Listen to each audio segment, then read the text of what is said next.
You're too practical to lead a modern construction firm, little brother. You belong on the job sites, not in the boardroom.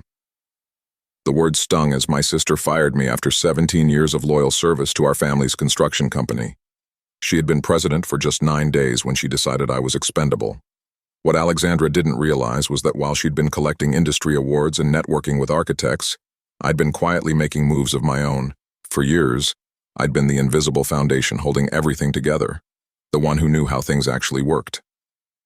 She thought firing me would clear her path forward. Instead, it was about to trigger a chain reaction that neither of us saw coming. When the dust finally settled, nothing at Cornerstone Construction would ever be the same. You're too practical to lead a modern construction firm, little brother. You belong on the job sites, not in the boardroom. My name is Nathan Reeves, and for 17 years, I'd been the operational backbone of Cornerstone Construction, our family's commercial building company. At 45, I wasn't interested in fancy titles or corner offices with city views. I made sure our projects finished on time and under budget, that our skilled tradespeople felt respected, and that our clients kept coming back with new contracts. Across the sleek conference table, my sister Alexandra stood with her designer blazer perfectly pressed, arms crossed over the iPad she always carried. She'd been president of Cornerstone for exactly 9 days, ever since our mother decided to step into the chairperson role after 3 decades at the helm. Alexandra's first executive decision, apparently, was getting rid of me. The board believes we need innovative leadership, she continued, watching as I emptied my desk drawer into a cardboard box. We've hired a management consultant from Skyscraper Partners to handle your responsibilities. I nodded, keeping my expression neutral. The board, she mentioned, consisted of her, our mother, and 2 of her MBA classmates she'd appointed last week. Alexandra had always been the face of Cornerstone, charming investors, speaking at industry conferences, taking credit for our growth. Meanwhile, I handled subcontractor relationships, navigated permit offices, and built rapport with project managers, the unglamorous work that kept us profitable. You'll get 6 months severance, she added, checking her smartwatch. Human Resources has the paperwork ready.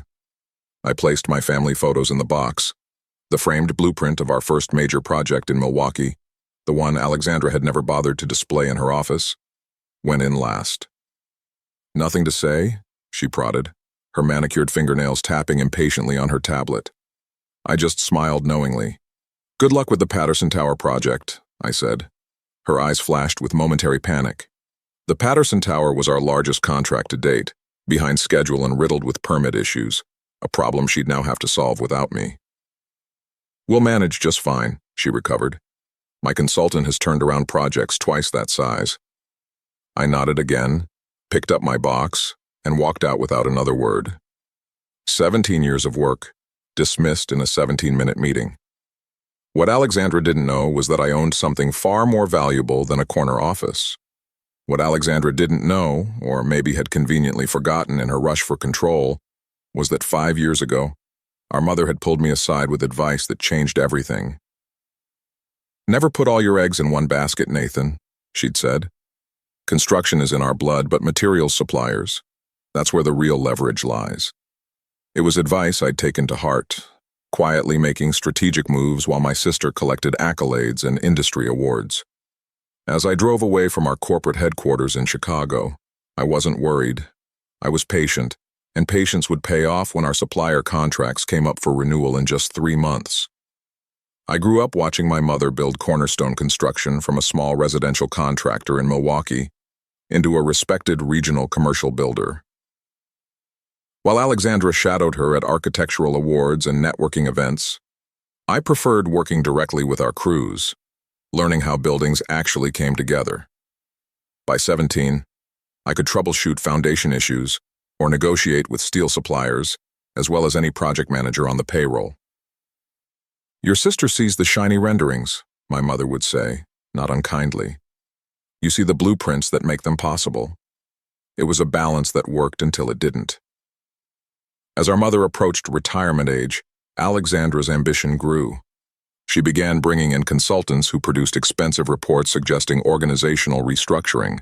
She talked about international expansion, sustainable building certifications, and architectural innovation awards, sometimes forgetting we were in the business of completing functional buildings on deadline and within budget. Our approaches to the business couldn't have been more different. Alexandra pursued publicity and prestige projects that looked impressive in our portfolio, but often ran over budget. I focused on maintaining relationships with reliable subcontractors, meeting building inspectors for coffee, and knowing which city officials could expedite permits when needed. "Your sister wants to be featured in Architectural Digest," our old project manager once told me. "You just want to build good buildings that don't fall down." He wasn't wrong. For nearly 2 decades, I'd taken pride in the solid foundations, literal and figurative, that supported our company's growth. Every beam, every column, every contract negotiated with integrity. The buildings we constructed would stand for generations, even if few would remember who built them. Now Alexandra thought she could remove the company's foundation, and everything would remain standing. She was about to learn otherwise. 5 years ago, when our mother first mentioned stepping back, I saw the writing on the wall. During a routine review of our operations, I noticed our 3 most profitable project types, medical facilities, data centers, and municipal buildings, all depended heavily on specialized concrete and steel suppliers with whom we'd built relationships over decades. These weren't materials you could simply order from a catalog. Our specifications required custom formulations, precise delivery schedules, and technical support that only came from years of collaboration. If those relationships changed, or if pricing suddenly increased, our competitive edge would vanish overnight. "It's a vulnerability," I told my mother over dinner at her favorite Italian restaurant. "If someone buys these suppliers, or if they decide to raise our rates significantly, we're stuck." She nodded slowly. "I've been meaning to address that, but with the new downtown project taking all our capital." "I could buy in," I said carefully, "personally, then guarantee Cornerstone the same rates and priority delivery." My mother studied me over her reading glasses. "That would require significant personal investment, Nathan." "I've been saving," I replied simply, "and I believe in our company's future." The next day she connected me with our bank. 3 months later, I owned controlling interests in Midwest Concrete Solutions and Superior Steel Supply, our 2 most critical vendors. Cornerstone remained their primary customer with a 5-year preferential pricing agreement that would need renewal. "Does Alexandra know about this arrangement?" my mother had asked as we signed the papers. "It's all in the corporate documents," I said, "but she doesn't read those unless she has to." She chuckled. "Your sister sees the rendering. You see the foundation plans. Someday she'll understand how important that is." Now, driving home from my last day at Cornerstone, I wondered if that day had finally arrived. I hadn't missed the subtle changes over the past year. Alexandra excluding me from strategy meetings, questioning my vendor choices, reassigning my best project managers. The groundwork for my removal had been laid long before today's conversation. What she failed to realize was that I'd laid groundwork of my own, concrete and steel, the very foundation of everything we built. The morning after being fired, I woke at the same time as always, 5 a.m. For 17 years, I'd started my day reviewing overnight updates from project sites, addressing any issues before they could cascade into larger problems. Today, my phone remained silent. No emergency calls about delayed concrete pours, no structural issues discovered during inspection. Just silence. I made coffee and sat on my balcony overlooking Lake Michigan. The early morning sun glinted off half-completed skyscrapers dotting the Chicago skyline. I'd always admired construction cranes, no wasted movement, no need for recognition, just the steady business of building something valuable, piece by piece. My phone buzzed with a text from Carlos, our foreman at the Patterson Tower site. Heard what happened. Their loss, new consultant already making noise about changing suppliers to cut costs. Not good. I typed back a simple thanks, but didn't offer advice. Not my problem anymore. Another message came through, this one from our mother. Breakfast at Lou's, 8 a.m. Lou's was a diner across from our first office. We hadn't eaten there together in years. When I arrived, she was already in a corner booth looking older than I remembered. She nodded as I sat down. "She told me after the fact," she said without preamble. "I would have handled it differently." "But you didn't stop it," I observed. Not a question. She sighed, stirring her coffee. Alexandra thinks Cornerstone needs to evolve, become more corporate, less family-style management. And you agree? I think, she paused, choosing her words carefully, that your sister has a vision for growth that the board finds compelling. The waitress brought our usual orders without asking. Black coffee and blueberry pancakes for her, eggs and bacon for me. Some things hadn't changed. The suppliers, she said after the waitress left. Alexandra doesn't fully understand those arrangements. I cut my eggs precisely. The corporate documents explain everything. You know she doesn't read the fine print. She gave me a pointed look. The renewal comes up soon. 3 months, I confirmed. I've already spoken with my lawyer about terms. My mother set down her fork. What are you planning, Nathan? The question hung between us. In that moment, I realized I'd been expecting this conversation for years, preparing for it even. The reliable son finally having leverage over the favored daughter. Market rate contracts, I said finally. Nothing more, nothing less. She nodded slowly. That will significantly impact our operating costs. Yes, I met her gaze. It will. We finished our breakfast in silence. As we stepped outside, she placed a hand on my shoulder. Your sister sees construction as a status symbol, she said. You've always seen it as infrastructure people depend on. Don't forget that difference. I watched her walk away, her shoulders slightly stooped with age. For the first time, I saw clearly what had been in front of me all along. This wasn't just about Alexandra underestimating me.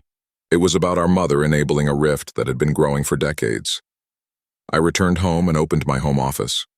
On the wall hung the original structural drawings for our first major commercial project, framed when I purchased my stake in Midwest Concrete. Time to focus on true foundations.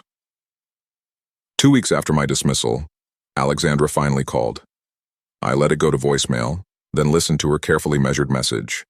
Nathan, we need to discuss the transition. Some files are missing. Call me back. No apology, no acknowledgement that she'd fired her brother after 17 years of service. Just business as usual. I deleted the message and spent the afternoon meeting with an old engineering school friend who'd become a commercial real estate developer. The next day, she appeared at my condo. When I opened the door, she brushed past me into the living room. You're ignoring me, she said. I'm respecting your decision to remove me from company business. I remained standing while she sat uninvited on my couch. What files are missing? Vendor contracts? Material specifications? The complete engineering plans for Patterson Tower? She frowned. And supplier information. There's a gap in our materials sourcing documentation. Everything is in the shared drive, I replied. Organized by project type and phase, just like always. Well, your organization system isn't exactly intuitive. She crossed her legs, her designer heel bouncing with irritation. And your replacement needs context. I poured myself a coffee without offering her one. My replacement is a management consultant who's turned around projects twice our size. I'm sure he can figure out a filing system. Her eyes narrowed at hearing her own words thrown back at her. This isn't helpful, Nathan. The company needs... I don't work for the company anymore, I interrupted. Remember? Alexandra stood, smoothing her skirt. Fine. I'll have legal request the documents formally. Do what you need to do, I said, walking toward the door. Our conversation was over. A week later, a certified letter arrived from Cornerstone's lawyer requesting all documents pertaining to company operations. I forwarded it to my own attorney, who responded with a detailed list of everything already available on company servers and a polite reminder that personal notes and materials were my property. Meanwhile, I started receiving calls from Cornerstone employees. The new consultant was implementing efficiency measures, cutting skilled labor hours, deferring equipment maintenance, replacing longtime suppliers with cheaper alternatives. Safety corners were being cut. Morale was plummeting. Clients were noticing. Rather than satisfaction, I felt a strange hollowness. These were people I'd worked with for years, some I'd personally hired. Their livelihoods were being threatened by my sister's vision and my absence. Then came the email from our construction insurance provider requesting clarification on recent ownership changes affecting material supply relationships. Apparently, Alexandra had attempted to update the insurance policies and encountered the truth. The company didn't own the relationship with our most crucial suppliers. I did. I forwarded the email to my lawyer without responding. The next morning, my mother called. "Did you know," her voice was tight, "that Alexandra doesn't read legal documents?" "Yes." A heavy sigh. "She's called an emergency board meeting, says you've hidden critical information from the company." "Nothing was hidden," I replied evenly. "Every supplier agreement is properly documented. Cornerstone has been paying my companies for materials for 5 years. "Paying you?" She sounded genuinely confused. "The accounting shows payments to NR Holdings." "NR Holdings?" "Nathan Reeves Holdings." My sister has been signing off on financial statements for years without realizing she was approving payments to her own brother. "The board meeting is tomorrow," my mother continued. "You should be there." "I'm not on the board anymore," I reminded her. "Nathan," her voice softened, "this is still our family business." After we hung up, I sat at my desk turning an old level between my fingers, the same tool that had belonged to my grandfather when he first started as a contractor. Family business indeed. But families were supposed to look out for each other. My lawyer called an hour later. "Cornerstone's attorneys are requesting information about supply contract renewals. How do you want to proceed?" I made my decision. "Send them the new terms. Market rate. No special considerations." The Patterson Tower stood 30 stories tall in downtown Chicago, its structural steel gleaming in the morning light. I'd personally overseen its foundation work and core structure, the most critical elements of any skyscraper. Now, I sat in my car across the street, watching workers stream into the site, unaware of the corporate drama unfolding behind the scenes. My phone buzzed with a text from my lawyer. "They've received the new material pricing, expecting a response today." I'd known the numbers would shock them. The below-market rates I'd offered 5 years ago had saved Cornerstone nearly $3 million annually across all our projects. The new terms would eliminate that advantage entirely. As I watched, a familiar black Tesla pulled into the reserved parking spot near the construction trailer. Alexandra. She wasn't supposed to be at this site today. I sank lower in my seat as she strode into the temporary offices, phone pressed to her ear, gesturing emphatically. Curiosity got the better of me. I called Carlos. "Your sister's on the warpath," he answered without greeting. "Emergency inspection. Brought the new consultant too." "What are they looking for?" "Supply documentation, structural specifications." Said something about material substitutions. He lowered his voice. "Between us, I think they're trying to figure out if they can challenge your ownership claim of the supply companies." After thanking him, I drove to the city records office. Using my laptop, I pulled up the original contract transfers, company registrations, and supply agreements, all perfectly legal, all properly filed, as expected. What I didn't expect was what I found in the adjacent business registrations. An application filed 18 months ago by Alexandra using her married name, a license for Elevate Construction Group, a new commercial construction firm with my sister as the primary owner, not Cornerstone, a separate company entirely. Further digging revealed similar registrations in Milwaukee and Indianapolis, our 2 other major markets, all filed by the same company, all for a competing construction business. The realization hit like a physical blow. While I'd been faithfully managing our family's construction business, Alexandra had been planning to launch her own competing firm. She hadn't fired me because she thought I was incompetent. She'd fired me because I was in the way of her true ambitions. I called my lawyer immediately. "I need you to look into a company called Elevate Construction Group." 2 days later, we had the full picture. Alexandra had been courting investors for her own construction company for nearly 3 years.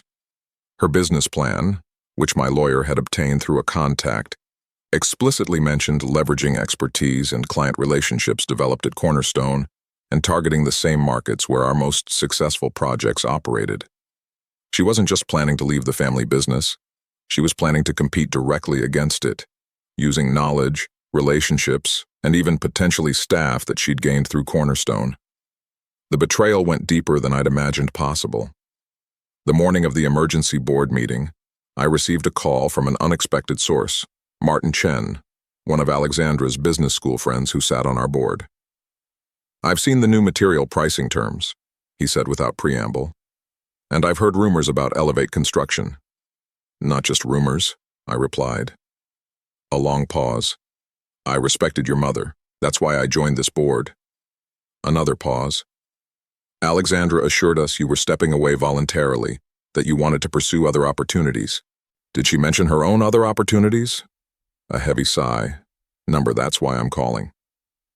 I heard papers shuffling. The board meeting is at 2 o'clock. I think you should know that Alexandra is going to propose Cornerstone divest from the Patterson Tower and 2 other major projects. Says the material costs make them unprofitable. The final piece clicked into place. She wanted Cornerstone to sell the projects so her new company could acquire them at distressed prices, creating a complicated situation where her new venture would need to work with my supply companies. Thank you for telling me, I said. I didn't tell you anything, Martin replied and hung up. I sat very still, letting cold rage wash through me. This wasn't just business anymore. This was betrayal on a level I hadn't imagined. Instead of attending the board meeting, I flew to New York to meet with Victoria Harmon, CEO of Granite Construction Group. We'd crossed paths at industry events over the years, and she'd once attempted to recruit me. At the time, I'd declined out of loyalty to my family's business, now that loyalty felt misplaced. Interesting timing, Victoria remarked as we settled in her corner office overlooking Manhattan. I heard Cornerstone is considering divesting some projects. News traveled fast in the construction world. 3 projects, I confirmed. Their most profitable ones. She leaned forward. And you happen to control the primary material suppliers for those projects. I nodded. A situation my sister failed to appreciate until recently. Victoria's smile was all business. So what exactly are you proposing, Nathan? A partnership. Granite acquires the projects when Cornerstone sells. I maintain ownership of the supply companies but offer preferential terms to you. I slid a folder across her desk, detailed financials, current project statuses, and my proposal. While Victoria reviewed the documents, I gazed out at the skyline. 17 years at Cornerstone, and I'd never had an office with a view like this. Alexandra had insisted the best spaces were needed for client meetings and her own office. Always the face of the company, always front and center. These projects fit our expansion strategy, Victoria said finally. But I'm curious. Why not simply raise the material prices and force your sister to keep operating them? You'd make more money. Because she's already planning to launch a competing construction firm, I explained. One that would directly target Cornerstone's market. Her eyebrows rose. While still running Cornerstone, that's ambitious. That's one word for it. I kept my voice neutral. I believe her plan was to devalue these projects, have Cornerstone sell them, then acquire them through her new venture at reduced prices, with me as her material supplier. Victoria chuckled. Awkward. I prefer to choose my business partners more carefully. I met her gaze directly. Granite has a reputation for safety excellence and retaining staff during acquisitions. That matters to me. Victoria studied me for a long moment. Family businesses are complicated. This isn't about family anymore, I replied. It's about doing the right thing for the people who build these structures. 2 days later, Granite's legal team began drafting acquisition proposals. Meanwhile, I contacted Carlos and other key staff members at the 3 projects, discreetly informing them of potential changes and assuring them their positions would be secure. The news broke faster than expected. A construction industry blog published a piece speculating about Cornerstone's financial troubles and Granite's interest in their prime projects. Alexandra's response was immediate. A company-wide email denying any plans to sell projects and reaffirming Cornerstone's strong market position. Then my mother called, her voice weary. The board rejected her proposal to sell. Good, I said simply. She's furious, says you're undermining the company. She paused. She found out about your meetings with Granite. I remained silent. Nathan, she sighed, what are you trying to accomplish here? The question hung between us, heavier than she knew. What was I trying to accomplish? Revenge, justice, or something more fundamental, a reckoning long overdue? I'm protecting what I built, I answered finally, the same way you taught me. 3 weeks later, Cornerstone's preliminary quarterly report leaked, showing declining revenue and increasing costs. The same day, I received a formal request from the board, minus Alexandra, for a meeting to discuss strategic alternatives for challenged projects. My lawyer and Victoria's team prepared for the meeting meticulously. When the day came, I walked into Cornerstone's conference room for the first time since my dismissal. Alexandra sat at the head of the table, face tight with barely controlled anger. Our mother sat to her right, looking every bit her 68 years. Board members filled the remaining seats, their expressions carefully neutral. I took my place at the opposite end, opened my portfolio, and waited for them to make the first move. "Let's be clear about what's happening here," Alexandra began. Her voice clipped. "My brother is attempting a hostile takeover of the company our mother built." "Incorrect," I replied calmly. "I'm simply exercising my rights as a material supplier. Granite Construction is interested in acquiring projects Cornerstone no longer wishes to maintain given the new supply costs." Martin Chen cleared his throat. "The board never approved selling those projects." "The board was presented with misleading information," I countered, sliding folders to each member. "These documents show that while serving as president of Cornerstone, Alexandra was simultaneously developing a competing construction firm targeting the same markets." The room went silent. My mother's face drained of color as she opened her folder. "This is absurd," Alexandra sputtered. "Elevate Group is a consulting firm, not a construction company." "With contractor licenses in 3 cities where Cornerstone operates," I finished for her. "With a business plan explicitly stating its intention to leverage expertise and client relationships developed at Cornerstone." Our mother turned to her, betrayal evident in her expression. "Is this true?" Her silence was answer enough. I continued. "Granite's offer exceeds market value for the projects. It includes guarantees to retain all current staff and honor existing client commitments." I paused, something Alexandra's venture had no intention of doing. "You've been planning this for years," she accused, voice shaking. "Buying the supply companies, waiting to spring your trap." "No," I corrected. "I bought those companies to protect our family business. You're the one who decided I wasn't part of that family anymore." The board voted unanimously to accept Granite's offer, with one abstention. Our mother, who sat motionless throughout the proceedings. As the meeting concluded, Alexandra stormed out without a word. Martin approached me afterward. "The board will be requesting Alexandra's resignation tomorrow," he said quietly. "We'll need interim leadership while we restructure." I shook my head. "That won't be me. I've made other arrangements." As I left the conference room, I felt no triumph, only a strange mixture of vindication and sadness. The company my mother had built with her hands would continue, but our family would never be the same. Some foundations, once cracked, cannot be fully repaired. 1 year later, I stood on the observation deck of the completed Patterson Tower, now the flagship project of Granite's Midwest Division. The property had been renamed Lakefront Heights, but much remained unchanged. Carlos still ran the site operations, most of the crew had stayed on, and clients still admired the same impeccable structural work that had made it special. Victoria joined me, handing over a quarterly report. Revenue up 22% from last year. "You were right about the quality control systems," she said. "Implementing them across our other projects has reduced rework by nearly a third." As Executive Director of Materials and Quality for Granite's regional projects, I worked primarily behind the scenes, negotiating with suppliers, mentoring project managers, ensuring safety and quality standards. No corner office, no executive photos on the website, no board politics. Just the work itself, which was all I'd ever wanted. "Have you seen your mother?" Victoria asked carefully. I nodded. "Monthly dinners. She's adjusting to semi-retirement." After the takeover, she'd stepped down as chair but remained a special advisor to Cornerstone, which still operated several smaller projects, though none were performing as well as the ones Granite had acquired. "And your sister?" "Elevate Construction filed for bankruptcy protection last month," I said, without satisfaction or regret. Turns out launching a construction firm requires more than ambition and a business degree. We stood in comfortable silence, watching the Chicago skyline. Eventually, Victoria left for another meeting, and I remained alone with my thoughts. My phone buzzed with a text from my mother. Dinner tonight? Bringing your niece and nephew? I smiled and confirmed.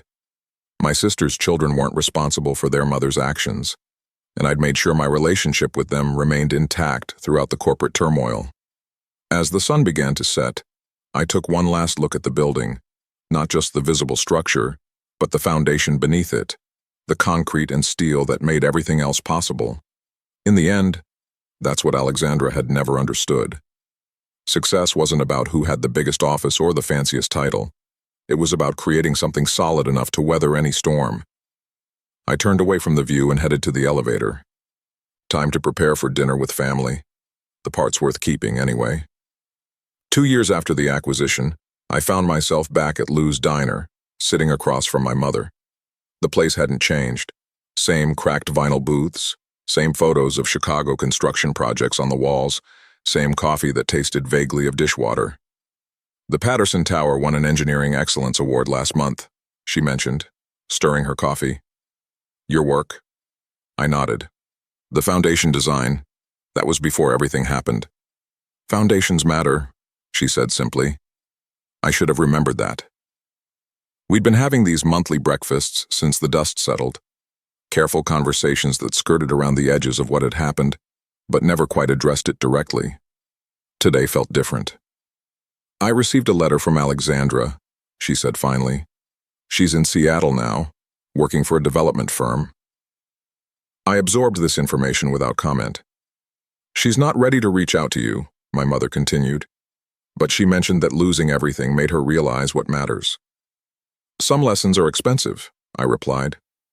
My mother reached across the table and placed her hand on mine. A gesture so unexpected I nearly pulled away. I failed both of you, she said, her voice steady but quiet. I saw Alexandra's ambition as strength and your reliability as, well, as something that would always be there. I never valued it properly. The admission hung between us. The true measure of a builder isn't what rises above the ground, I said finally. It's what they put beneath it. She nodded, understanding the double meaning. As we left the diner, we paused outside, looking up at the Chicago skyline, a testament to generations of builders who understood that principle. Your sister once asked me why I spent so much time teaching you about construction, but never encouraged her the same way, my mother said. The truth is, she reminded me so much of myself at her age, ambitious, impatient, always looking ahead to the next project. I thought she already had what she needed to succeed. And me? I asked. You reminded me of your father, thoughtful, methodical, someone who found joy in the process, not just the result. She smiled sadly. I should have helped you both see the value in the other's approach. We walked together toward the parking lot. Before we parted, she handed me a small velvet box. This was your grandfather's, she said. He wore it every day on the job sites. Inside was an old pocket watch, its face scratched from years of use. He always said the most important thing for a builder to know is timing, when to pour the concrete, when to let it set, when to build on top of it. She met my eyes. And when to start fresh. I closed my hand around the watch, feeling its solid weight. In construction, as in life, some structures need to be dismantled before something stronger can be built. Our family business had crumbled, but perhaps something more authentic could eventually take its place. Not every foundation can be saved, but those built with integrity tend to endure.